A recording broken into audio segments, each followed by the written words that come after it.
Hello everyone. Radhe Radhe. जय श्री कृष्णा। सभी साथियों को मौनी अमावस्या की बहुत बहुत शुभकामनाएं।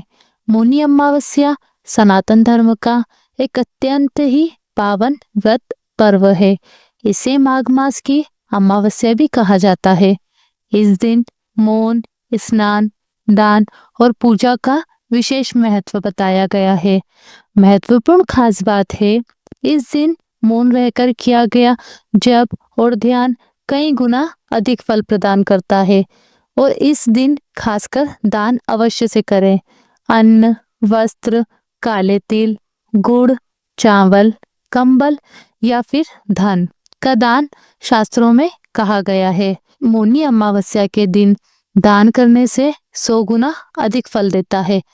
प्रिय साथियों, कथा को आप सभी लोग अंत तक अवश्य से सुने। यह कथा है एक ऐसे गांव की जहां प्रकृति अपना अनुपम छटा बिखेरती थी। कलकल करती नदियां, हरे भरे खेत और सांझ ढलते ही मंद पवन में बहती मधुर लोकगीतों की धुन। किंतु इस रमणीयता के बीच एक भीषण अंधकार भी पनप रहा था। एक ऐसा अंधकार जिसने पूरे गांव के जीवन को निगल लिया था। नियति ने ऐसा खेल खेला था, नियति के विधि से बचाना किसी मनुष्य के लिए असंभव था। उस गांव में एक व्यक्ति रहता था जिसका नाम था भैरव। नाम के अनुरूप ही उसका व्यक्तित्व था भय और रौद्र। भैरव की क्रूरता की कहानियां दूर दूर तक फैली हुई थी। उसका हृदय मानो पत्थर की एक ठंडी और कठोर शिला बन चुका था, जिसमें दया, करुणा, ममता या प्रेम का अंश मात्र भी शेष नहीं था। सुबह की पहली किरण फूटने से लेकर रात के गहरे आवरण तक उसका जीवन केवल एक ही धैर्य से संचालित होता था, पर बिना दूसरों को कष्ट देना, उनकी आहों में सुख की तलाश करना और हिंसा को ही अपना धर्म मानना। गांव के लोग उसे देखते ही सहम जाते थे। छोटे बच्चों उसकी छाया से भी दूर भागते, महिलाएं घरों के भीतर दुबक के जाती और पुरुष भी उससे आंखें मिलाने से कतराते। हाय रे, यह कैसा मनुष्य है, लोग मन ही मन सोचते। क्या इसने कभी माँ का दूध पिया होगा? क्या कभी किसी ने इसे प्रेम से पुकारा होगा? उसके काले कर्मों की फेहरिस्त इतनी लंबी थी कि गिनना मुश्किल था। चोरी तो उसके लिए हर रोज का नियम बन चुका था। मानो सांस लेने जितना स्वाभाविक किसी गरीब किसान की मेहनत से उगाई फसल को पल भर में उजाड़ देना, किसी विधवा के अकेले सहारा उसके बच्चे खूचे गहनों को छीन लेना, किसी असहाय पथिक को लूट लेना और उसे लहूलुहान छोड़कर हंसते हुए आगे बढ़ जाना, यह सब उसके लिए एक खेल मात्र था। भैरव, अरे ओ भैरव, एक बार एक बूढ़ी माँ ने अपने इकलौते बेटे की बीमारी के लिए बचाए हुए पैसे बचाने की विनती की थी।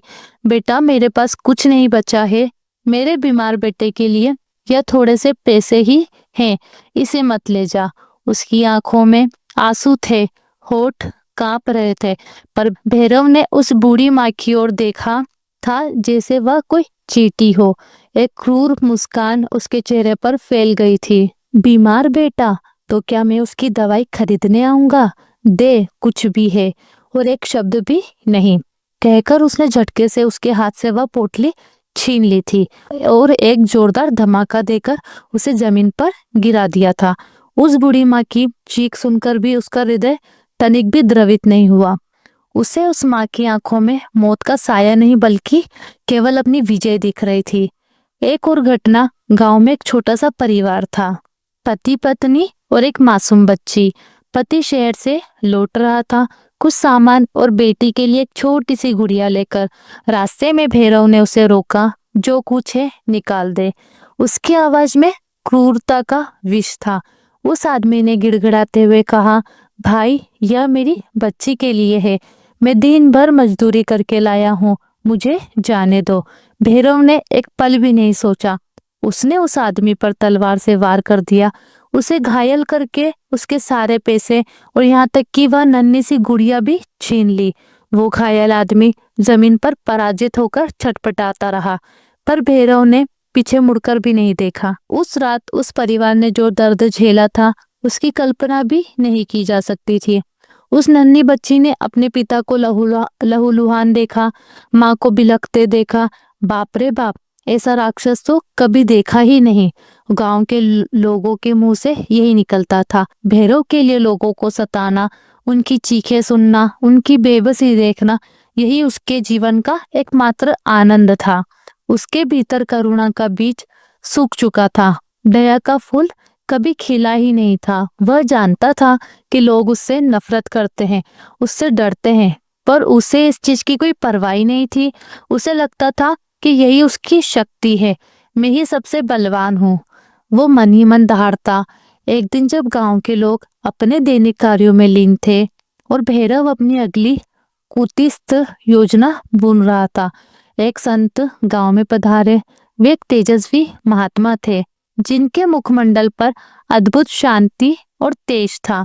उनकी आंखों में ऐसी करुणा थी जो किसी भी पत्थर को पिघला सकती थी।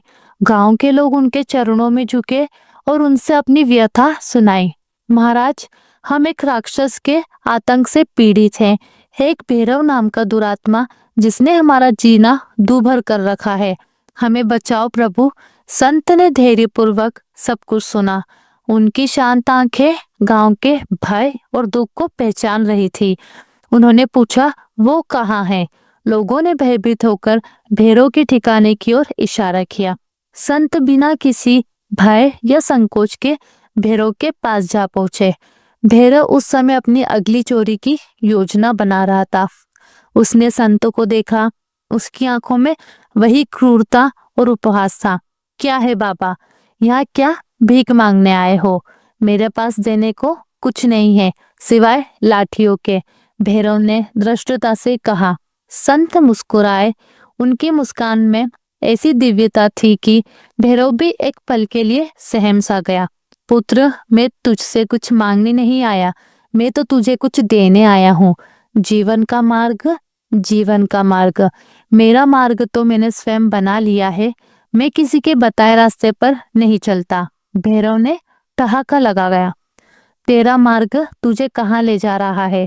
पुत्र, क्या तुझे कभी शांति मिलती है? क्या तेरी आत्मा कभी तृप्त होती है? संत की आवाज में एक अजीब सा जादू था। भैरव ने पहली बार अपने भीतर एक अजीब सी बेचैनी महसूस की, पर उसने उसे तुरंत दबा दिया। शांति, तृप्ति, यह सब कमजोरों के लिए है बाबा। मैं इन सब में विश्वास नहीं करता। पुत्र, तूने जीवन भर पाप किए हैं। तेरे कर्मों का बोझ इतना बढ़ गया है कि अब तेरी आत्मा भी करा रही होगी। भले ही तू उसे सुन न पा रहा हो, पर अभी भी समय है। नियति ने तुझे एक अवसर प्रदान किया है, एक आखिरी अवसर। भैरव को संत की बातें सुनकर अजीब सा क्रोध आ रहा था, पर उसकी आंखों में पहली बार एक हल्की सी जिज्ञासा भी थी। कैसा अवसर? संत ने धीमे से कहा। अगले सप्ताह मौनी अमावस्या है। उस दिन तू गंगा तट पर जाना। वहां सुबह से शाम तक पूरे दिन मौन धारण करना। एक भी शब्द नहीं बोलना, मन से भी नहीं, और संध्या काल में उस पवित्र मौन के साथ गंगा में स्नान करना। यदि तूने यह कर लिया तो तेरी आत्मा के पापों का बोझ कुछ कम हो सकता है। भैरव को संत की बातें बेतुकी लगी। मौन, वो जो हर समय अपनी शक्ति का प्रदर्शन करता था, जो हर पल दूसरों को धमकाकर अपनी बात मनवाता था, वो चुप रहेगा। मौन में, ये तुम क्या कह रहे हो बाबा? यह मेरे बस की बात नहीं है। बस की बात क्यों नहीं है पुत्र? यह तो तेरी आत्मा की मुक्ति का प्रश्न है। एक दिन का मौन और गंगा मैया का स्नान, क्या यह तेरे जीवन भर के पापों से मुक्ति पाने का छोटा सा मूल्य नहीं है? संत ने उसकी आंखों में झांकते हुए कहा। उनकी आंखों में ऐसी दृढ़ता थी कि भैरव उन्हें टाल नहीं पाया। कुछ तो था उस संत में जिसने भैरव के कठोर हृदय में पहली बार एक छोटी सी दरार डाली थी। ठीक है, मैं कोशिश करूंगा, भैरव ने बेमन से कहा, पर उसके भीतर एक अजीब सी बेचैनी थी। संत मुस्कुराए और अपना आशीर्वाद देकर आगे बढ़ गए। मौनी अमावस्या का दिन आया। भैरव ने रात भर चैन की नींद नहीं ली थी। सुबह उठते ही उसके मन में उथल पुथल मच गई। मौन भला यह कैसे होगा? उसके मन में हजारों विचार उमड़ रहे थे। पर संत के शब्द उसके कानों में गूंज रहे थे। तेरी आत्मा की मुक्ति का प्रश्न है। एक अजीब सी शक्ति उसे गंगा तट की ओर खींच रही थी। वो धीरे धीरे गंगा किनारे पहुंचा। सुबह का समय था। कुछ लोग स्नान कर रहे थे, कुछ पूजा पाठ। भैरव एक शांत स्थान पर जाकर बैठ गया और फिर उसने स्वयं को मौन धारण करने का आदेश दिया। पहला घंटा, दूसरा घंटा, उसके लिए एक एक पल सदियों सा बीत रहा था। उसका मन एक उद्दंड घोड़े की तरह भाग रहा था। यह क्या बकवास है? मैं यहाँ क्यों बैठा हूँ? मुझे तो गांव में जाकर किसी का धन लूटना चाहिए था या किसी को डराना चाहिए था। उसके भीतर की पुरानी आदतें उसे उकसा रही थी। पर संत के शब्द, एक भी शब्द नहीं, मन से भी नहीं, उसे रोके हुए थे। धीरे धीरे जैसे जैसे मौन गहराता गया, बाहरी दुनिया का शोर शांत होता गया और उसके भीतर का शोर बढ़ने लगा। पहली बार उसे अपने भीतर इतनी शांति मिली थी कि वह अपने मन की गहराइयों को सुन पा रहा था और वह से सिर्फ एक ही आवाज सुनाई दी, पाप। एक एक करके उसके जीवन के काले अध्याय खुलने लगे। हाय रे वो बूढ़ी माँ जिसके मैंने दवाई के पैसे छीन लिए थे, उसकी आंखों में कैसी बेबसी थी। उसका बेटा, क्या वो बच पाया होगा? नहीं, वो मर गया होगा मेरी वजह से। एक स्मृति ने उसके हृदय पर हथौड़े की चोट की। वो बच्चे जिसकी गुड़िया मैंने छीनी थी, उसकी चीखें, वो नन्ही सी आत्मा, मैंने उसे क्या दर्द दिया था। उसका पिता मेरा ही वार था जिसने उसे मौत के मुंह में धकेला। उसकी आंखें नम होने लगी, पर अभी भी आंसू नहीं बह रहे थे। कितनी जिंदगियां, कितनी आहें, कितनी बेबसी। मैंने कितने परिवारों को बर्बाद किया, कितने लोगों को भूखा मारा, कितने घरों के दीपक बुझाए। एक एक करके चेहरे उसकी आंखों के सामने नाचने लगे। वो किसान जिसकी फसल लूटी थी, वो व्यापारी जिसका सामान छीना था, वो युवा जिसे बिना कारण पीटा था। मौन में उसे अपने पाप याद आने लगे। हर एक पाप एक भीषण वज्र की तरह उसके हृदय पर गिर रहा था। नहीं, यह मैंने क्या किया? वो मन ही मन चीख रहा था। उसका शरीर कांप रहा था, उसका सर भारी हो रहा था। उसे लगा जैसे उसके शरीर में आग लग गई हो। उसके भीतर का हर कण दर्द से चिल्ला रहा हो। दोपहर हुई, सूरज सर पर से चढ़ाया। तपती धूप में भी वो बैठा रहा। मौन ने उसके भीतर एक ऐसा दर्पण स्थापित कर दिया था जिसमें उसे अपना घिनौना, क्रूर और पापी चेहरा स्पष्ट दिखाई दे रहा था।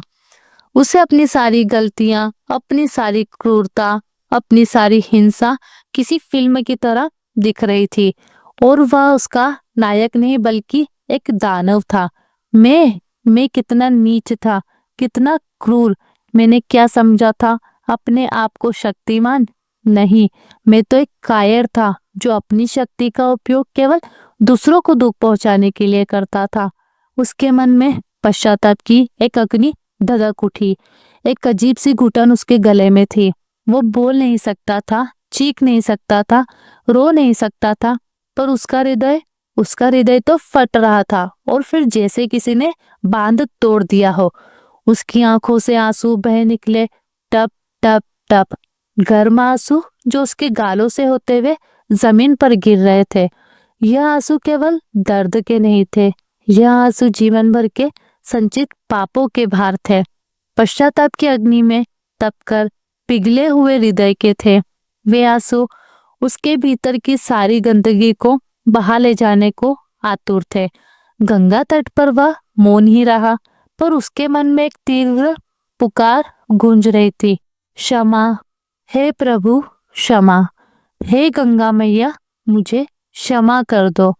मैं पापी हूँ, मैं अधर्मी हूँ, मुझसे भयंकर भूल हुई है। मुझे अपने पापों से मुक्ति दो। उसकी आत्मा बिलख रही थी। वो अपनी आंखों से बहते हुए आंसुओं को अब रोक नहीं पा रहा था। यह आंसू उसके जीवन के सबसे पवित्र आंसू थे जो उसके हृदय को धोने का प्रयास कर रहे थे।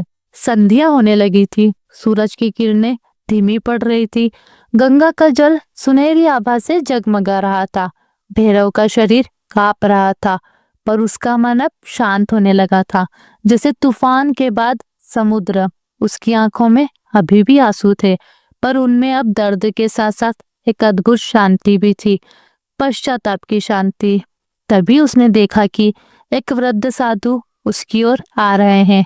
उनका मुखमंडल शांत और दिव्य था, उनकी आंखों में अद्भुत चमक थी। साधु उसके पास आकर बैठे। भैरव अभी भी मौन था, पर उसने साधु को देखा। उन साधु की आंखों में उसे कोई क्रोध या घृणा नहीं दिखी, बल्कि असीम करुणा और प्रेम दिखाई दिया। पुत्र, तूने अपने मौन को सिद्ध कर लिया, साधु ने मधुर स्वर में कहा। भैरव मौन में ही रहा, पर उसकी आंखों से आंसू बहने लगे। वो साधु को अपनी पीड़ा बताना चाहता था, अपने पाप स्वीकार करना चाहता था, पर उसका मन अभी भी खंडित नहीं हुआ था। मुझे पता है पुत्र, तू क्या कहना चाहता है। तेरे आंसू ही तेरी कथा कह रहे हैं। तूने जीवन भर पाप किए, पर आज तेरी आत्मा जाग उठी है। यह मौन, यह पश्चाताप, यह आंसू, यही तेरे पापों का प्रायश्चित है। साधु ने उसे सहारा दिया। अब जा गंगा में डुबकी लगा, यह गंगा मैया तेरी सारे मेल धो देगी। भैरव धीरे धीरे उठा। उसके पैर कांप रहे थे, पर उसका हृदय हल्का हो रहा था। वो गंगा माँ के पवित्र जल में उतरा। एक डुबकी लगाई, दो डुबकी लगाई, तीसरी डुबकी लगाते ही उसे लगा जैसे उसके शरीर से एक संगीत, जैसे उसके शरीर से एक विशाल बोझ उतर गया हो। गंगा का ठंडा जल उसके तन मन को शांत कर रहा था। उसे लगा जैसे माँ गंगा उसे अपने आंचल में समेटकर उसके सारे पापों को धो रही हो, उसे फिर से एक नवजात शिशु की तरह पवित्र कर रही हो। जब वह गंगा से बाहर निकला तो साधु अभी भी वहीं बैठे थे।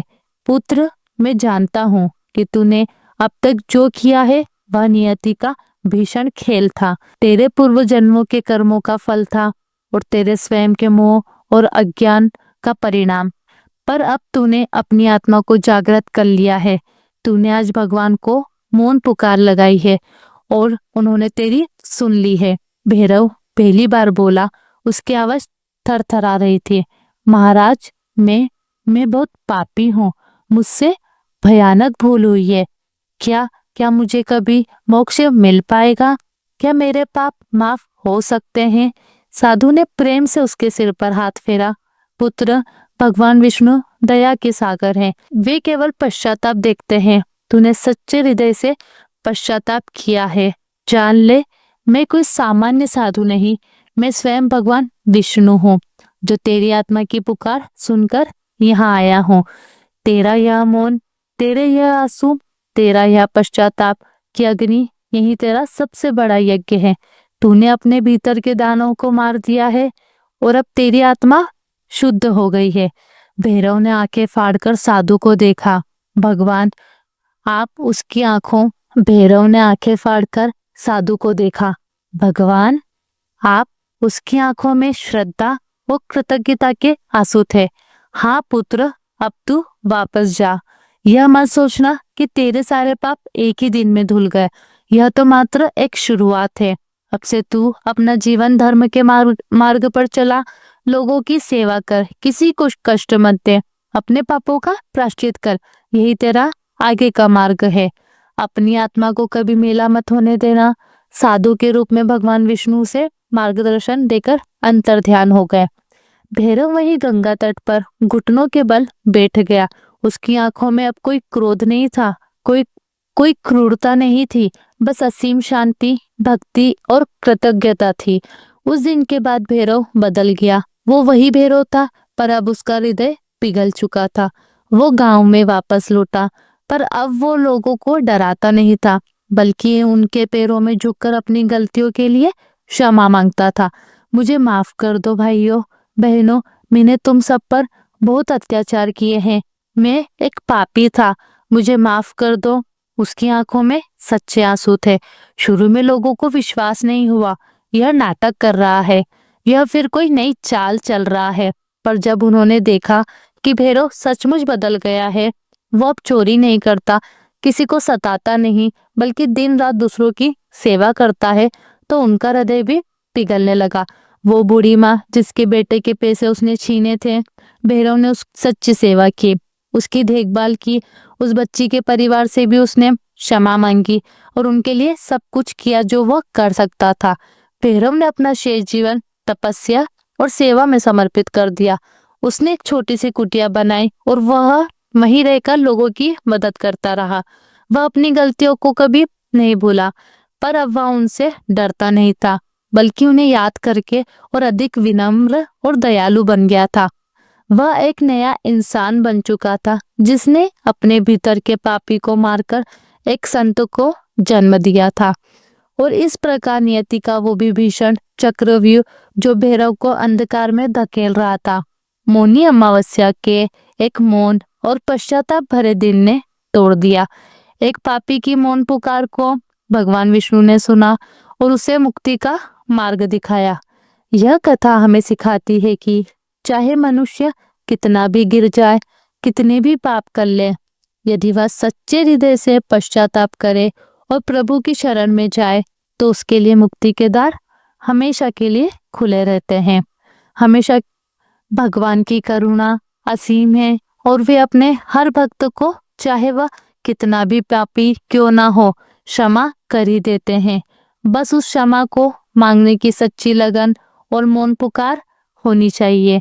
प्रिय साथियों, इस वीडियो में मौनी अमावस्या की पावन व्रत कथा यहीं पर समाप्त होती है। हम कामना करते हैं कि श्री नारायण प्रभु की कृपा आप पर और आपके समस्त परिवार पर हमेशा के लिए बनी रहे। जय श्री हरि, जय श्रीमन नारायण। जगत के पालनहार प्रभु श्री हरि की जय हो। यदि आपको हमारी यह वीडियो पसंद आई हो तो आप लाइक कीजिए, ज़्यादा से ज़्यादा शेयर कीजिए, चैनल को सब्सक्राइब करना ना भूलें। मिलते हैं अगली वीडियो में, तब तक के लिए राधे राधे आप सभी को। जय श्री कृष्णा।